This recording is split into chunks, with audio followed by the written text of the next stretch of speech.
What's going on, everyone? So, this past weekend was the Yu-Gi-Oh! YCS 250th. I did participate in some of the side events on day 2 after scrubbing out of the main event going 4-3 with Dark Worlds. This is a deck that I have played in the past. However, I was playing more of a Dark World core in it, and I took out most of it, if not all of it, outside of one card, which I will show in the video. And I've gone back to, I guess you can say, more of a standard Quickdraw deck. And I did place first in one of the events that I was able to play in. I did consistently get past the first round. However, there are a few changes in here that I want to make, but I haven't done so just yet. So this is the deck that I did win one tournament with and did really well in other matchups. So here we go. All right, so we are running the volcanic shell package. I've always been a little iffy on running these, mainly for, subtracting life points, and sometimes it feels like I could use those life points, but in all reality, actually, after actually playing with them, it feels actually very, very good, and it allowed me to go into quick draw plays more consistently, which, shocker, of course it does, but I was a little against it up until recently. And then I am playing 3 quick draw synchrons. I was thinking of cutting this down to 2, but I recently just bought the highest rarity of it, so might as well go ahead and run the 3 since I just purchased them all. I am running 2 Lone Fire, of course, with Titanial. Titanial is just an absolute busted card, and even if it's a brick in the hand, it is a nice discard to just go ahead and get something out like quick draw, or for some of the spells and traps that require discarding to use for cost. I am playing 2 Battle Faders. It came up quite a bit. It definitely helped me out in a lot of situations where they probably would have been able to get free damage in. So one hell of a clutch card. I am running triple Raikou and 1 hamster. I am thinking of maybe cutting back one of the Raikous and just going with the 2 Raikou, 1 hamster, or maybe even saying to hell with it and bumping up the hamster by 1. Of course, we got to play the dandies, and I'm playing 2 debris. I'm a little conflicted in possibly going ahead and taking away one of these and going to 1, but 2 feels like just the perfect spot for it.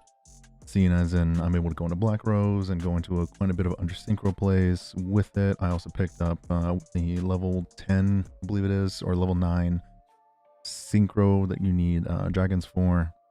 And having 2 of these is definitely needed for that.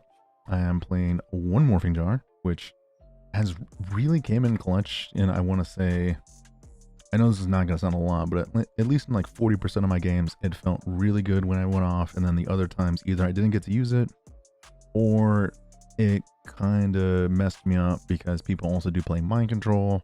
And they'll be like, oh, that's a set Raikou. Let me go ahead and pop whatever his back row is. And they'll Mind Control, look at it, and they'll be like, oh, set like 3 cards in their hand, maybe summon a monster, and then flip.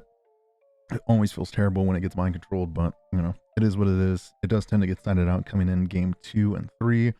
If they don't see it in game 1, it stays in until they see it, and then it kind of leaves them on a guessing game of, is that set a Raikou, a hamster, when is it? If it's the Morphing Jar, of course they're going to want to mind control it and use it. So, yep.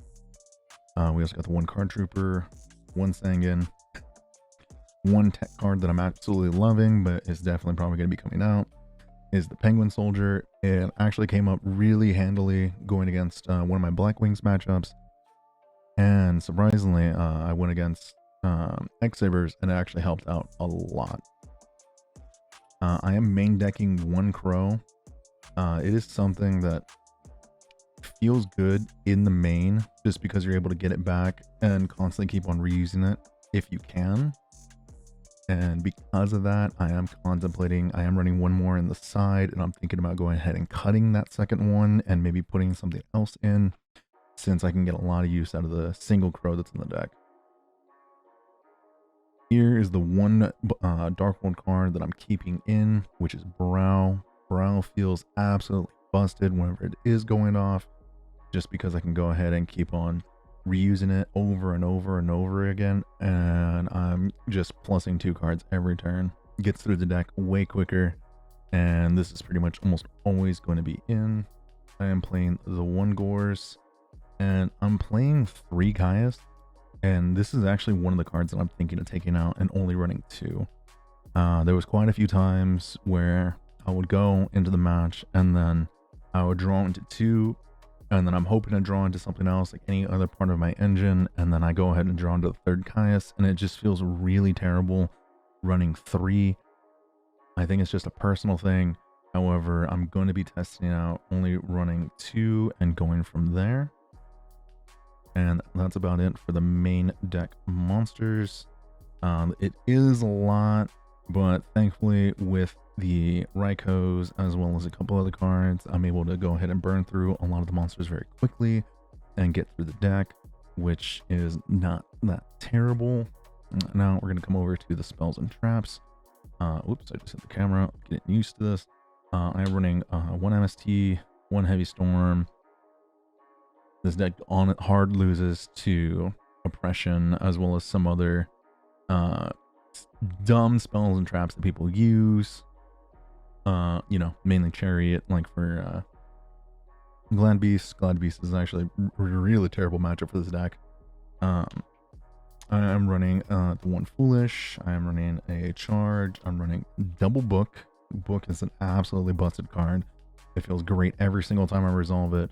I was thinking of running it at 3, but when I was running it at 3 in like test hands, I was drawing it way too often, and I would almost always end up having 2 in hand way early on, and it just didn't feel as good. Running 2 Avarice, pretty much the same situation where I thought about running 3 since I was running a lot of milling and wasting a burn through the deck. However, running the 3 felt terrible.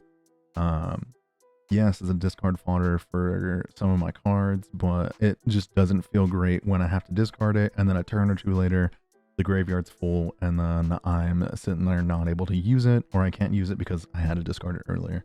I'm running a Double Bottomless, absolutely busted card. It should be in almost every single deck if you can fit it. It's just great to go ahead and just banish problem monsters. I am thinking of maybe putting the trap holes in the side, or maybe putting trap holes in the main, and then put the bottomlesses into the side. I don't really know yet. It's still kind of working on the build. I'm running double Dimensional Prison and double Phoenix Windblast.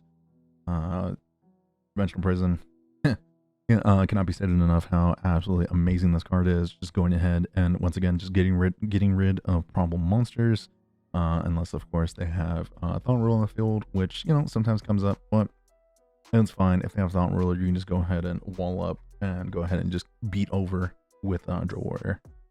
Phoenix, enough can be said. Great card. Go ahead and set your turn. Your opponent back 1 turn, maybe even more. Who knows?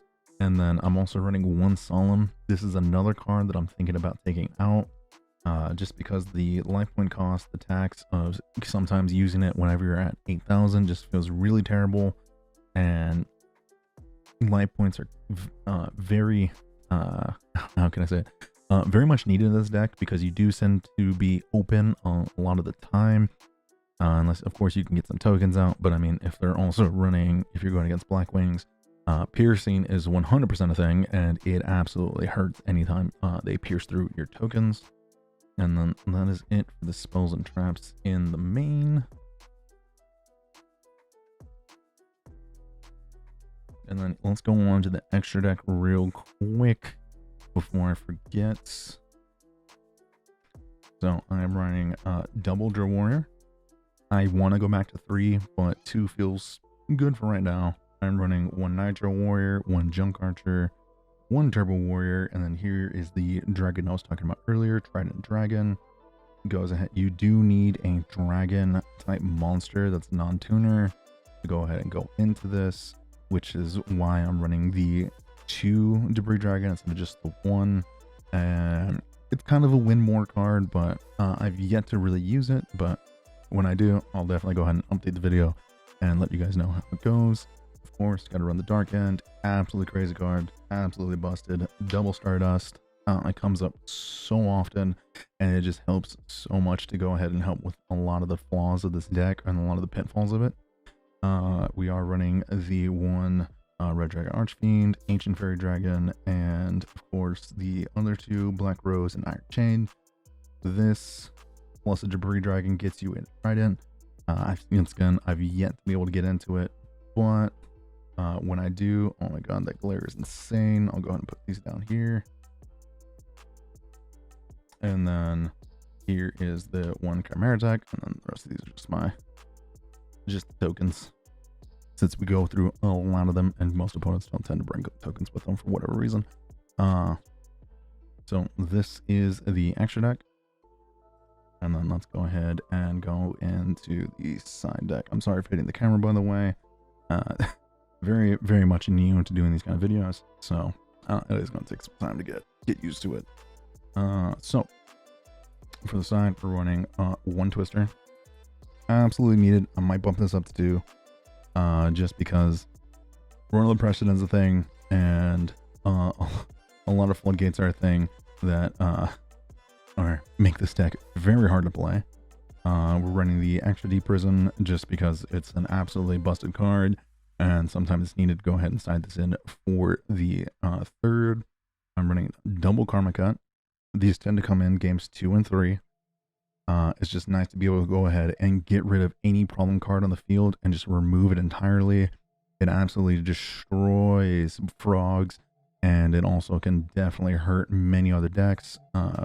Blackwing, as well as really any other deck, is just going ahead and removing that and any other copies in the graveyard. Ridiculous. Double Dust. Once again, more back row hate for, people running oppressions, especially oppressions in the side. 2 pulling the rugs because fuck monarchs. Excuse my language. Concentrated Light, Black Wings, double Cyber Dragon, and a double Snowman Eater. And then here's the crow that I'm thinking about taking out.